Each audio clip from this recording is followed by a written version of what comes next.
Now let's summarize quickly again the spinal nerve and associated its parts, starting with our nervous system heading, being divided into CNS, having the brain and spinal cord, and the peripheral nervous system into afferent and efferent division.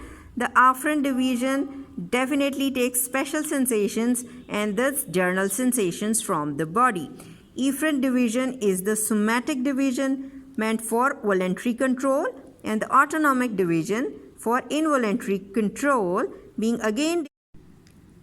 Now the spinal nerve with the cut section having the ventral root, motor one, the dorsal root, the sensory one with the sensory ganglion. They form trunk and it is like a tree pattern going to divide into ventral ramus and the dorsal small ramus, giving rise to cutaneous and muscular branches. Same is the case as that of the ventral ramus. And now you can see the sympathetic chain ganglia here, and one ganglion is showing over here, and you can see it give rise to postganglionic fibers towards the ventral rami, and the fibers take information to all the spinal nerves. Then you can see the white rami communicants or preganglionic fibers reaching to the sympathetic ganglion, and they originate from the lateral horn which is present from T1 to L2-3 spinal segment and give rise to these white rami communicants. And what is the fate of these white rami communicants? Four fates.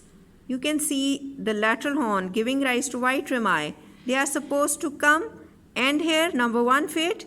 They could be ascending upwards. That's the fate number second of these preganglionic fibers. The fate number 3 is they have to descend, and fate 4 they are running without synapsing as a splanchnic fibers. They are, you should know that, preganglionic fibers because after reaching through these splanchnic nerve they reach the collateral or prevertebral ganglia.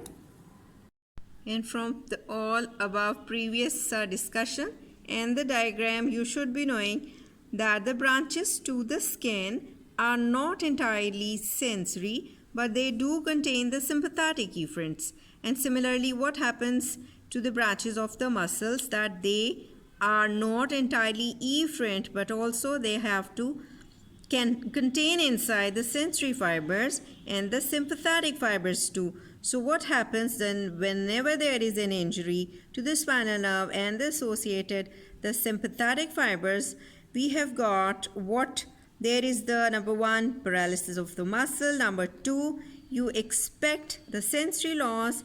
Number three, there could be loss of sweating and blood vessel control we expect, and the goose flesh skin. So that was in a